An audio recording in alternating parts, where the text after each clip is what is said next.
श्रीमद् भागवतम स्कंद 1 chapter 15 पांडवों की सामयिक निर्वर्ती। जय श्री कृष्ण। दोस्तों, इस अध्याय में पिछले अध्याय में आप लोगों ने जाना कि किस प्रकार भगवान किस प्रकार अंतर ध्यान हुए, और जब यह खबर लेकर अर्जुन हस्तिनापुर में पहुंचा तो उन्होंने उनसे किस प्रकार युधिष्ठिर ने प्रश्न किए। अगर आपने वो वीडियो नहीं देखी है तो ऊपर आई बटन में उसका लिंक है, आप वो वीडियो देख सकते हैं।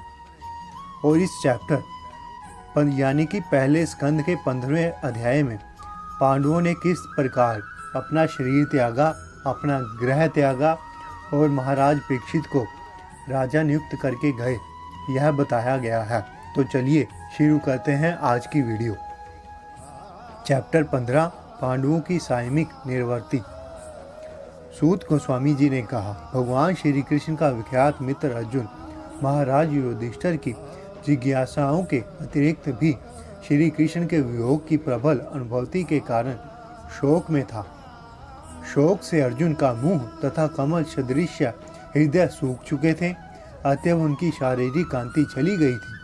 अब भगवान का स्मरण करने पर वह उत्तर में एक शब्द भी नहीं बोल पाया। उसने बड़ी कठिनाई से आंखों में भरे हुए शोक अश्रुओं को रोका। वह अत्यंत दुखी था क्योंकि भगवान श्री कृष्ण उनकी दृष्टि से ओझल थे और वह उनके लिए अधिकाधिक स्नेह का अनुभव कर रहा था। भगवान श्री कृष्ण को तथा उनकी शुभ कामनाओं, आशीषों, घनिष्ठ पारिवारिक संबंध एवं उनके रथ हाँकने का स्मरण करके अर्जुन का गला रुद्ध आया और वह भारी सांस लेता हुआ बोलने लगा। अर्जुन ने कहा, है राजन, मुझे अपना घनिष्ठ मित्र मानने वाले भगवान हरि ने मुझे अकेला छोड़ दिया है। इस तरह मेरा प्रबल पराक्रम जो देवताओं तक को चकित करने वाला था, अब मुझमें नहीं रह गया है। मैंने अभी अभी उन्हें खोया है जिनके क्षण मात्र वियोग से सारे ब्रह्मांड प्रतिकूल तथा शून्य हो जाएंगे। जिस तरह प्राण के बिना शरीर, उनकी कृपामय शक्ति से ही मैं उन समस्त राजकुमारों को परास्त कर सका जो राजा द्रुपद के महल में स्वयंवर के अवसर पर एकत्र हुए थे। अपने धनुष्मान से मैं मत्स्य लक्ष्य का भेदन कर सका। इस प्रकार द्रौपदी का मैंने पानी ग्रहण किया क्योंकि वह मेरे निकट थे। अतः मेरे लिए अत्यंत कौशल पूर्वक स्वर्ग के शक्तिशाली राजा इंद्र को उनके देव पार्षदों सहित जीत पाना संभव हो सका। इस तरह अग्निदेव खांडव वन को विनिष्ट कर सके। उन्हीं की कृपा से मैं नामक असुर को जलते हुए खांडव वन से बचाया जा सका। इस तरह हम अत्यंत आश्चर्यमयी शिल्प कला वाले सभा भवन का निर्माण कर सके, जहाँ राज सूर्य यज्ञ के समय सारे राजकुमार इकट्ठे हो सके और आपको आदर प्रदान कर सके। 10,000 हाथियों की शक्ति रखने वाले आपके छोटे भाई ने भगवान की कृपा से ही जरासंध का वध किया, जिसकी पाद पूजा अनेक राजाओं द्वारा की जाती थी। यह सारे राजा जरासंध के महाभैरव यज्ञ में बलि चढ़ाए जाने के लिए लाए गए थे, किंतु उनको छुड़ा दिया गया। बाद में उन्होंने आपका आधिपत्य स्वीकार किया। उन्होंने ही उन दुष्टों की पत्नियों के बाल खोल दिए जिन्होंने आपकी महारानी द्रौपदी की उस चोटी को खोलने का दुस्साहस किया था, जो महान राज सूर्य यज्ञ अनुसंधान के अवसर पर सुंदर ढंग से सजाई तथा पवित्र की गई थी। उस समय वह अपनी आंखों में आंसू भरकर भगवान श्री कृष्ण के चरणों पर गिर पड़ी थी। हमारे वनवास के समय 10,000 शिष्यों के भोजन कराने वाले दुर्वासा मुनि ने हमें भयावह संकट में डालने के लिए हमारे शत्रुओं के साथ मिलकर चाल चली। उस समय भगवान श्री कृष्ण ने ही केवल जूठन ग्रहण करके हमें बचाया था। इस तरह उनके भोजन ग्रहण करने से नदी में स्नान करती मुनि मंडली ने अनुभव किया कि वह भोजन से पूर्ण रूप से संतुष्ट हो गए हैं और तीनों लोग भी संतुष्ट हो गए।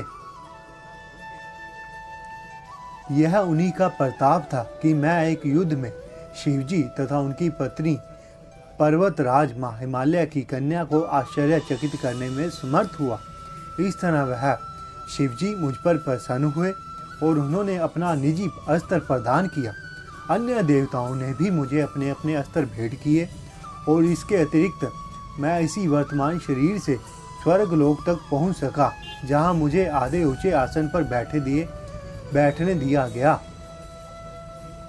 जब मैं स्वर्ग लोक में अतिथि के रूप में कुछ दिन रुका तो इंद्रदेव समेत स्वर्ग के समस्त देवताओं ने निवात कवच नामक असुर को मारने के लिए गांडीव धनुष धारण करने वाली मेरी भुजाओं का आश्रय लिया था। वह आज मीड़ के वंशज राजा, इस समय मैं पूर्ण पुरुषोत्तम भगवान से विहीन हो गया हूँ, जिनके प्रभाव से मैं इतना शक्तिशाली था। कौरवों की सैन्य शक्ति उस समुद्र की तरह थी जिसमें अनेक अजय प्राणी रहते थे। फलत वह दुर्लज्ञा थी, किंतु उनकी मित्रता के कारण मैं रथ पर आरूढ़ होकर उसे पार कर सका। यह उन्हीं की कृपा थी कि मैं गौओं को वापस ला सका और बलपूर्वक राजाओं के तमाम मुकुट एकत्र कर सका, जो समस्त तेज के स्तोत्र रत्नों से जटित थे। एकमात्र वह ही थे जिन्होंने सबों की आयु छीन ली थी और जिन्होंने युद्ध भूमि में भीष्म, कर्ण, द्रोण, शल्य इत्यादि कौरवों द्वारा निर्मित सैन्य व्यूह की कल्पना तथा उत्साह हर लिया था। उन सब की योजना अत्यंत पटु थी और आवश्यकता से अधिक थी, लेकिन उन्होंने आगे बढ़कर यह सब कर दिखाया। भीष्म, द्रोण, कर्ण, भूरिश्रवा, सुशर्मा, शल्य, जयद्रथ तथा बाहलिक जैसे बड़े बड़े सेनापतियों ने अपने अपने अचूक हथियार मुझ पर चलाए, लेकिन भगवान श्री कृष्ण की कृपा से ही वह सब मेरा बाल बाका भी नहीं कर पाए। इस प्रकार भगवान नरसिंह देव के परम भक्त प्रहलाद महाराज असुरों द्वारा प्रयुक्त समस्त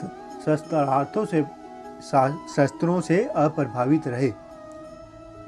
यह उन्हीं की कृपा थी कि जब मैं अपने प्यासे घोड़ों के लिए जल लेने रथ से नीचे उतरा था तो मेरे शत्रुओं ने मुझे मारने की परवाह ना की। यह तो अपने शत्रुओं के प्रति मेरा असम्मान ही था कि मैंने उन्हें अपना सारथी बनाने का दुस्साहस किया, क्योंकि मोक्ष प्राप्त करने के लिए श्रेष्ठ पुरुष उनकी पूजा तथा सेवा करते हैं। है राजन, उनके परिहास तथा उनकी मुक्त बातें अत्यंत सुहावनी तथा सौंदर्य से अलंकृत होती हैं। है पार्थ, है सखा, है कुरुनंदन कहकर उनका पुकारना तथा उनकी सहृदयता की अब मुझे याद आ रही है और मैं अभिभूत हूँ।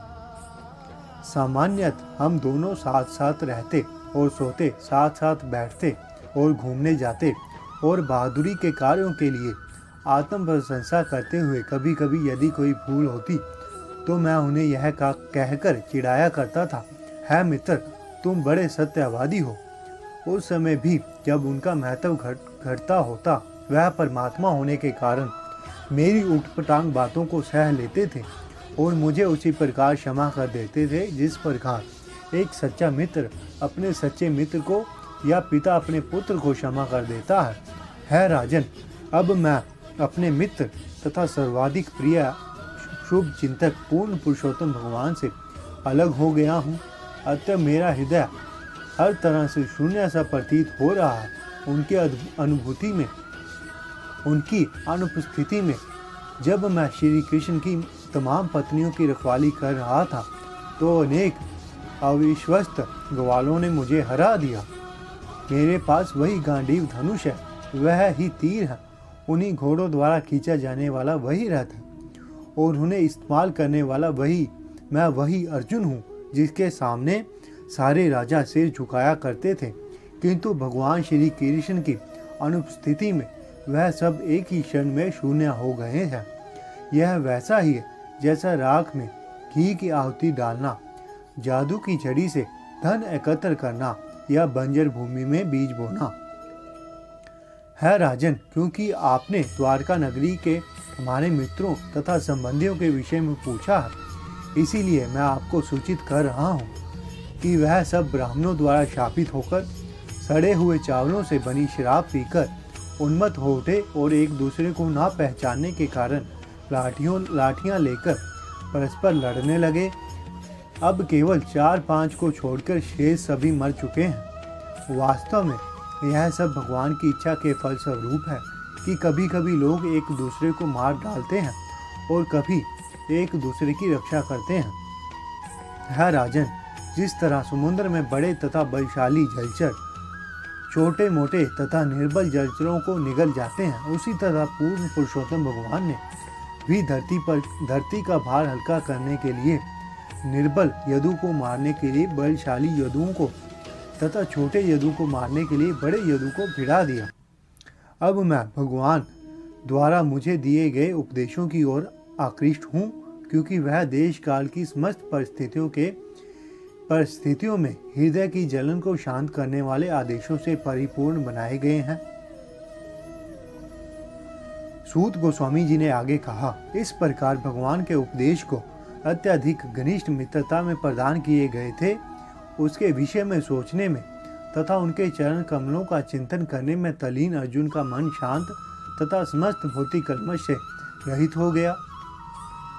अर्जुन द्वारा भगवान श्री कृष्ण के चरण कमलों का निरंतर स्मरण किए जाने से उनकी भक्ति तेजी से बढ़ गई, जिसके फलस्वरूप उनके विचारों का सारा मैल दूर हो गया।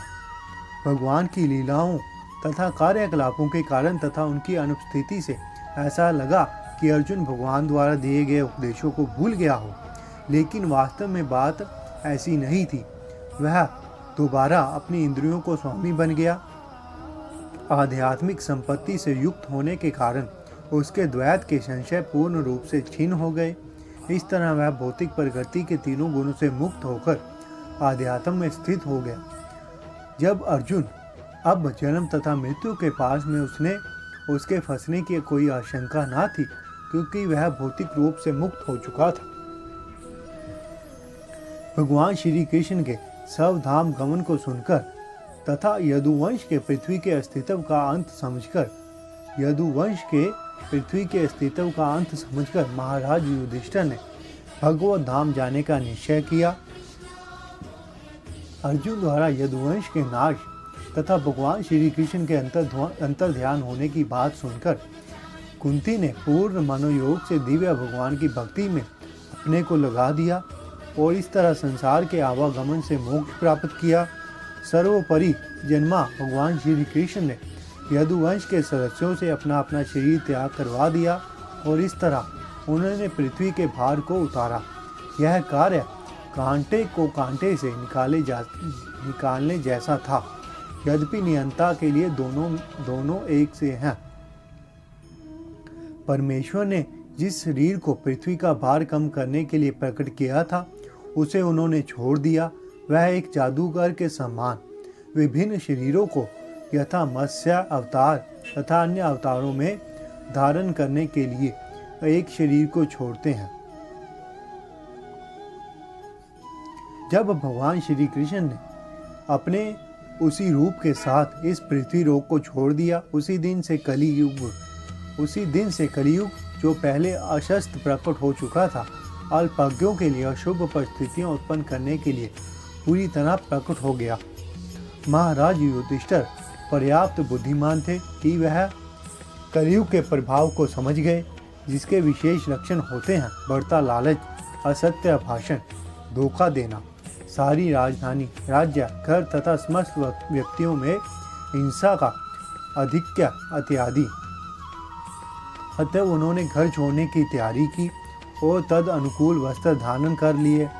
तत्पश्चात उन्होंने हस्तिनापुर की राजधानी में उन्होंने अपने पौत्र को सिंहासन पर आरूढ़ किया, जो समुद्र से घिरी सारी भूमि के स्वामी तथा सम्राट के रूप में प्रशिक्षित थे और उन्हीं के सम्मान सुयोग्य थे।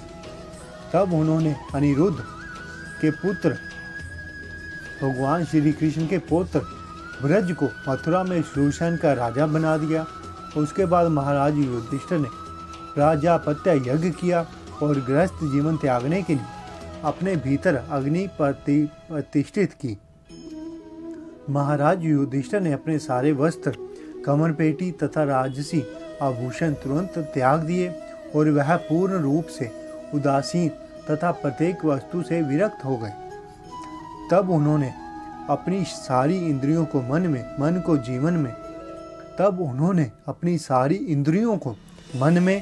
और मन को जीवन में, जीवन को प्राण में, अपने पूर्ण अस्तित्व को 5 तत्वों के शरीर में और अपने शरीर को मृत्यु में समाहित कर दिया।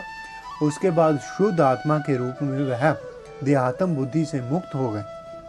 इस प्रकार उन्होंने पंच तत्व स्थूल शरीर को विनिष्ट करके प्रकृति के 3 गुणों में मिलाकर उसे अज्ञानता में मिला दिया और तब अज्ञानता को आत्मा या ब्रह्मा में विलीन कर दिया, जो सर्वदा अक्षय है।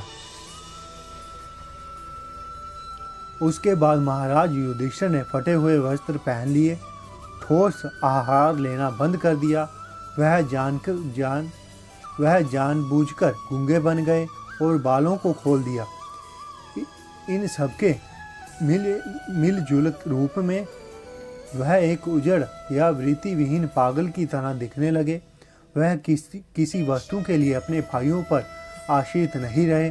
वह बहरे मनुष्य की तरह कुछ भी ना सुनने लगे।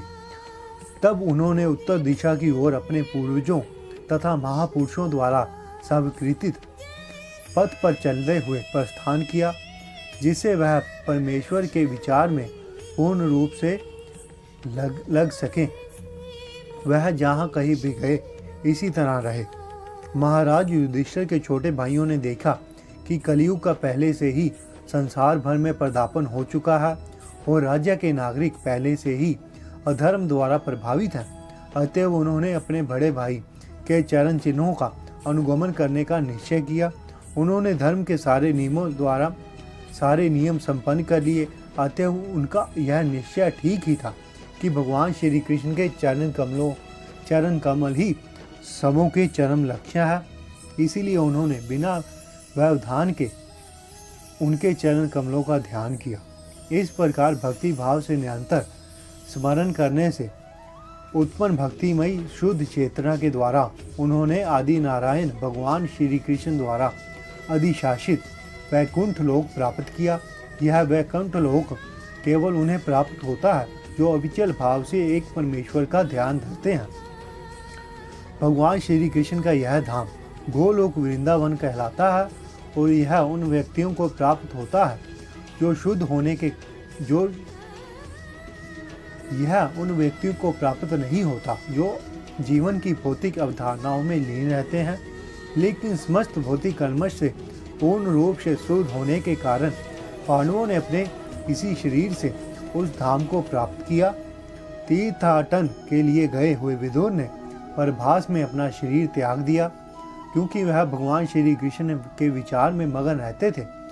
अतएव उनका स्वागत पितृलोक के निवासियों ने किया, जहां वह अपने मूल पद पर लौट गए। द्रौपदी ने भी देखा कि उसके पतिगण उसकी परवाह किए बिना घर छोड़ रहे हैं। वह भगवान वासुदेव श्री कृष्ण को भली भांति जानती थी, इसीलिए वह तथा सुभद्रा दोनों भगवान श्री कृष्ण के ध्यान में लीन हो गईं और अपने अपने पतियों की सी गति प्राप्त की। पांडु पुत्रों द्वारा जीवन के परम लक्ष्य भगवत धाम के लिए प्रस्थान करने का यह विषय अत्यंत शुभ तथा परम पवित्र है। इसीलिए जो भी इस कथा को भक्ति पूर्वक सुनता है वह जीवन की परम सिद्धि भगवत भक्ति को निश्चय ही प्राप्त करता है।